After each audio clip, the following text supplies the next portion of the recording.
what do you make of this? Honestly, this has got to be the absolute biggest load of BS perhaps propagated by the government to date. Freedom Day. Now, first of all, the government has no business of even talking about freedom, because in the minds of so many that work within the walls of our parliaments, they believe that whatever basic rights you and I have as Australians is determined by them. What the government fails to understand time and time again is that it is we, the people, that pay their wages. They're supposed to serve us. We don't need them. Here in Australia, we have a government far too large, filled with an abundance of busybodies who are talentless, who would never make it in the private sector, and have settled for a comfortable government job, just making policies and taking measures to portray themselves as important. But you and I know that is so far from the truth. Now, this guy right here, right, the new Premier of New South Wales, Dominic Perrottet, some people thought he was going to be great because he had expressed certain views in the past about freedom. He had rejected the notion of living in a two-tier society, okay, separated by the vaccinated versus the unvaccinated. But what do we see in New South Wales right now? The complete opposite of what this man claimed to stand for.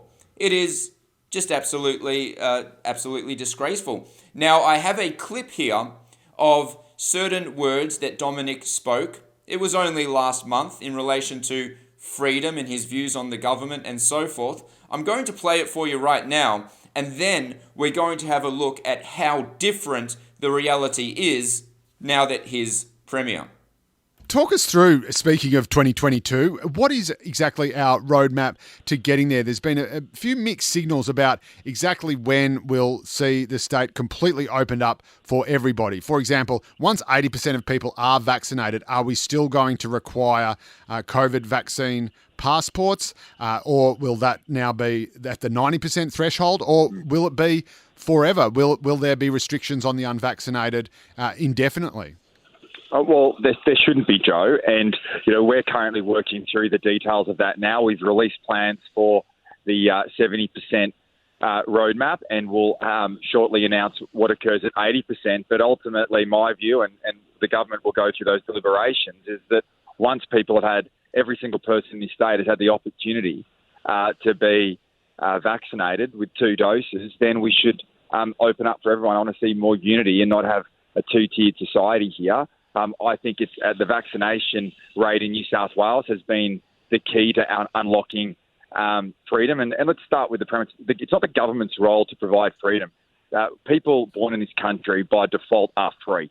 And everyone has, made enormous sacrifices to keep people safe in what's been a very difficult year. We've had to open up in a staged way to keep people safe. But ultimately, once we get to a point where everyone has had the opportunity to be vaccinated, then we should open up for all. So what do you make of that, ladies and gentlemen? I say absolute baloney. Now, let's just take a look at some of the things a little bit closer, what this man said. This is what he said in the interview, quote, "Once every single person has had the opportunity to be vaccinated with 2 doses, then we should open up for everyone. I want to see more unity and not have a two-tier society." Well, a two-tier society is exactly what we see right now in New South Wales, and it's exactly what the Victorian government is planning. Now, the devil is in the detail. Look at this.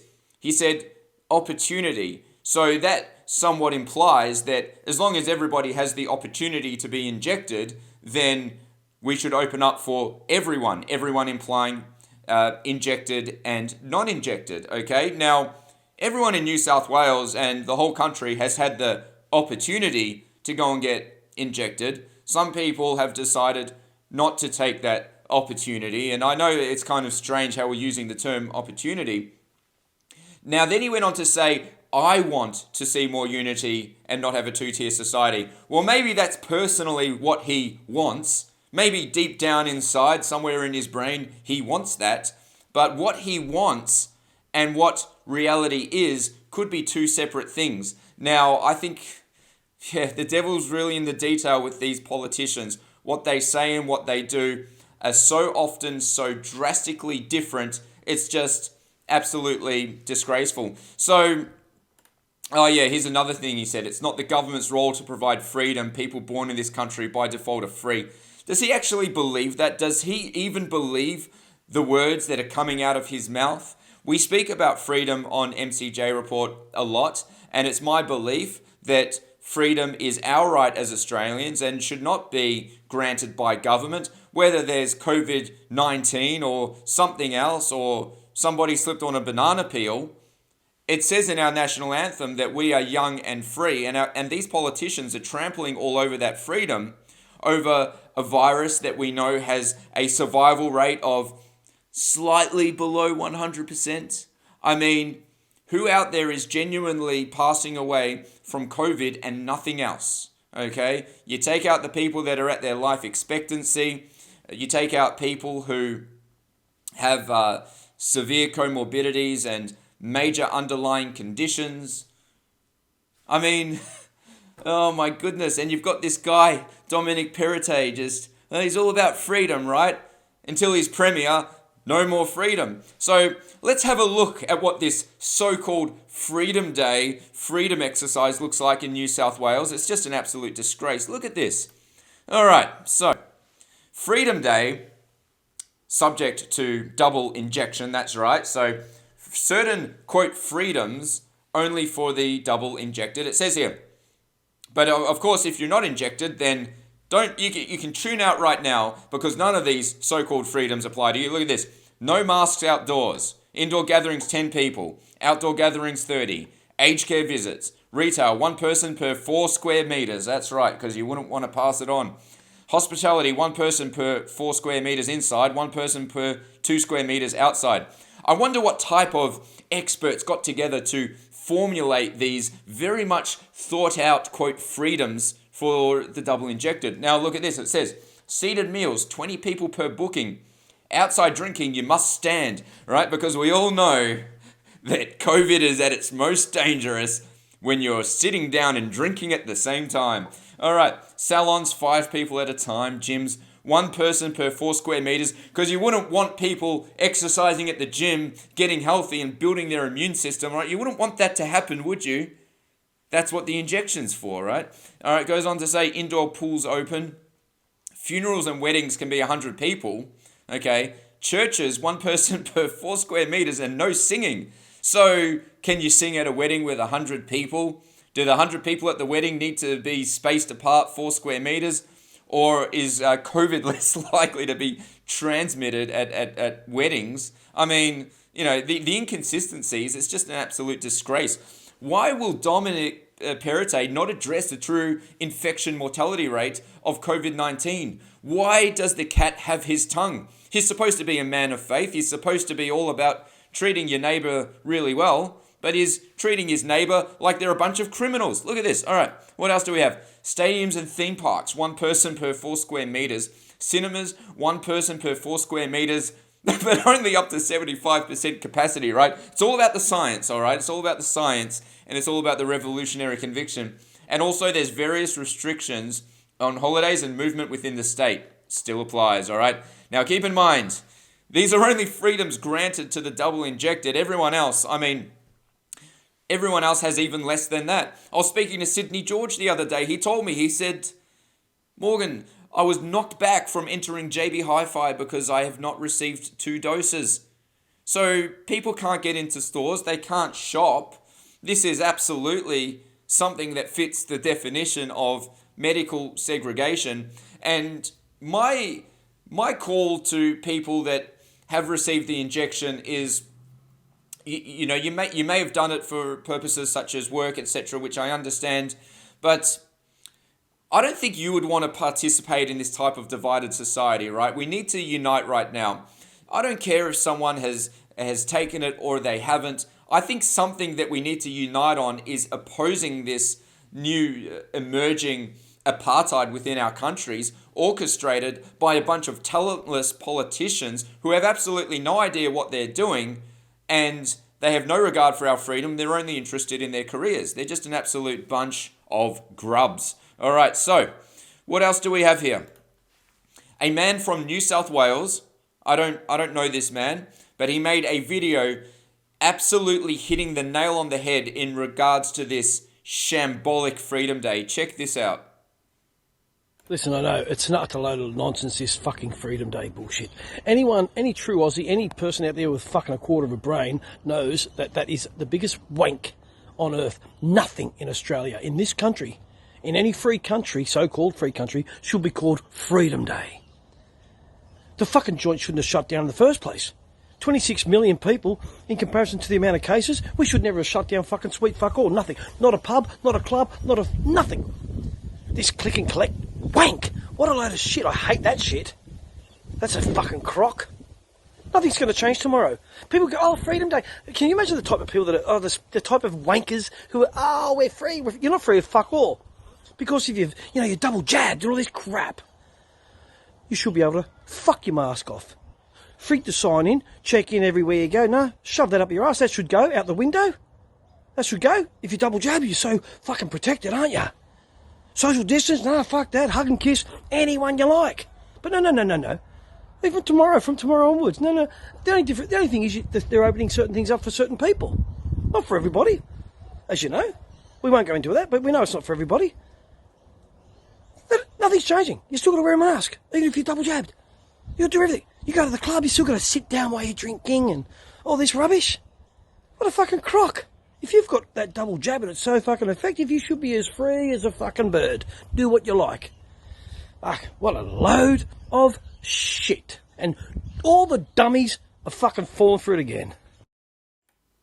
Absolutely brilliant. Telling it as it is. If anybody happens to know who this individual is, we'd love to have him on the show sometime. MCJ Report at protonmail.com. Now, this individual said something very interesting about people who are celebrating, right? People that are happy for having these breadcrumbs of so-called freedom returned to them. Now, ladies and gentlemen, this is not something new. If you look throughout history and you look at the emergence of authoritarian regimes throughout history, what you tend to find is a process whereby citizens' rights are completely taken away. Entire citizenries are subjected to the iron fist rule of a government, and then slowly, bit by bit, those who are compliant are gradually handed back some small freedoms. It's a very common tactic, very, very common. And what it results in is an artificially manufactured sense of gratitude from the citizens to the government. All of a sudden, you've got people out on the street just grateful that they're getting something back and getting down on their knees and thanking the government for giving them a few breadcrumbs, okay? What I think we're witnessing with all of these restrictions and punishments, and we see that even those who are complying with the government are only getting given back little breadcrumbs. I think what we're witnessing is Stockholm Syndrome on an industrial scale. I think what we're experiencing as a nation for many people is an effect whereby large amounts of people feel grateful for the government for giving them back, a slight taste of freedom, whereas the absolute truth will always remain that the freedom that we have as Australians should never have been stolen by the government in the first place. It's not theirs to take from us. It's us. It's we, the Australian people, that built this country. It's our parents, grandparents, and those that came before us that worked, that died, that fought in wars in order to make this country what it is. And now the government wants you to believe that they are the sole supplier of freedom to us. Freedom is ours, and once the people of this country wake up and realize that it is we the people that have the power, I think a lot of politicians are going to be in some serious trouble. The question is, how do we get through to our fellow Australians who are under this spell of granting the government all of this gratitude that simply the government does not deserve? All right, so staying on that topic, right, Australians are suffering from Stockholm Syndrome. Yes, I believe that many of them are. Many of them have developed some sort of views, some feelings of affection towards their captor, which is the Australian government at this stage. And we're witnessing it all the time. Now, I've got a little example here of somebody who I think could be experiencing Stockholm Syndrome. And then we're going to get into the definition of what Stockholm Syndrome actually means. Check this woman out. It's like being in the castle when they said, tell him he's dreaming. And now it's Freedom Day, and that's the way it goes. It's all about Australia and freedom, and it's super fantastic. And I've got my lovely family, and it's just the most brilliant day, and we're so happy, and we're so Australian. And it's like Mel Gibson in Braveheart, you know, like we're going, we're off, we're happening. It's all about Australia, and it's all about freedom. And thank you so much, everybody. We love it, we love it, we love it. We love it. And earlier you were having a tap beer, but now you've moved on. You've moved on to the bubbles now? Yes, I've moved on to the bubbles for Australia, because this is the way it goes. Australia and Freedom Day. Yeah.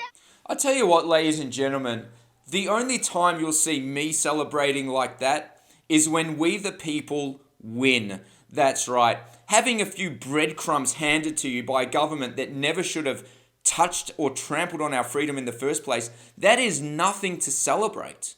That is absolutely nothing to celebrate. The government is holding freedom over our heads, subject to complying with their demands of injection, and whatever else they happen to demand on the day. It changes all the time. These rules are completely arbitrary, and it's an absolute disgrace. It's a crime against humanity. Now, let's take a little bit of a look here, shall we?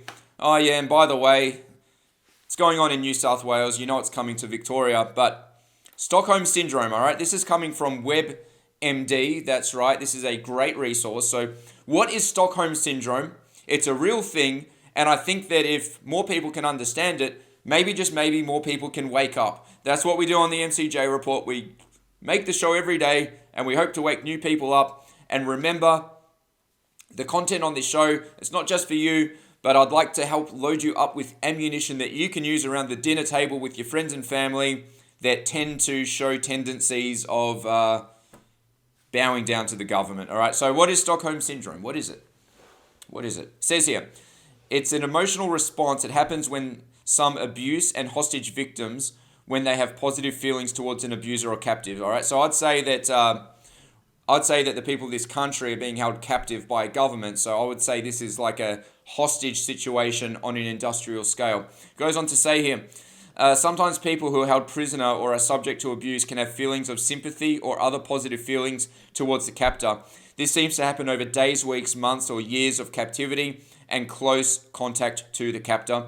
A bond can grow between the victor and the captor. This can lead to kind treatment and less harm from the abuser, as they might also create a positive bond with their victims. All right. Someone who has Stockholm Syndrome might have confusing feelings towards the abuser, including love, sympathy, empathy, desire to protect them. Okay.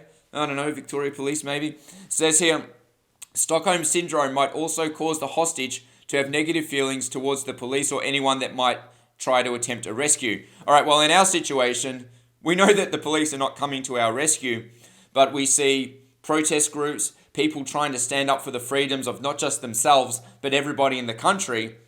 And we, unfortunately, do tend to see certain members from the public spitting at protesters, shouting at them. At a protest I attended, people in the high-rise buildings were throwing boiling water down at protesters. So no, don't get in the way of my freedom. I love my captor. I'm happy where I am. All right, it goes on to say here, people have likely experienced this syndrome for a long time, but it was first named in 1973 by Nils Bejorot, a criminologist in Stockholm, Sweden. He used the term to explain the unexpected reaction hostages of a bank raid had towards their captor. Despite being held against their will in a life-threatening situation, these individuals made positive relationships with their captors. They even helped them pay for lawyers after they were caught. That's right. So, I mean, no matter what crime the government commits against us, they're going to have supporters because they think it's safe. Don't anger the government too much, because next they might come for me. I tell you what, that's not the attitude of a winner, ladies and gentlemen. That is not the Australian spirit.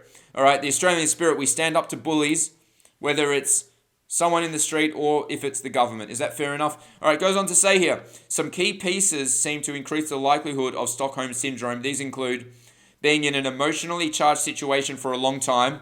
All right, remember, 2 weeks to flatten the curve turned into 2 years? Being in a shared space with the hostage taker with poor conditions such as being isolated at home, curfews, trapped at home, not able to live our lives. Goes on to say, when hostages are dependent on a hostage taker for basic needs, we see people lining up for food handouts. We see JobKeeper, essentially universal basic income, the socialist dream on the way.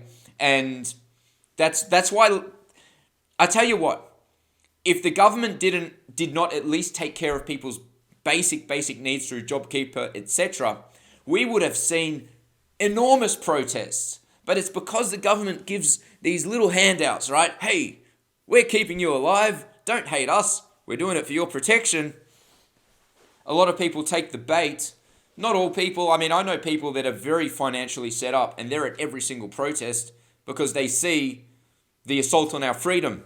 All right, it says here, when hostages haven't been dehumanized. Well, a lot of people might not feel they've been dehumanized, but I tell you what, everyone in this country has been dehumanized by the absolute assault perpetrated by our government. So anyway, if you would like me to send you this article, it's very descriptive and it can possibly help wake people up. mcjreport.com/join. Go ahead and put your email address in and I will go and send it out to you. And that wraps up this segment of the show.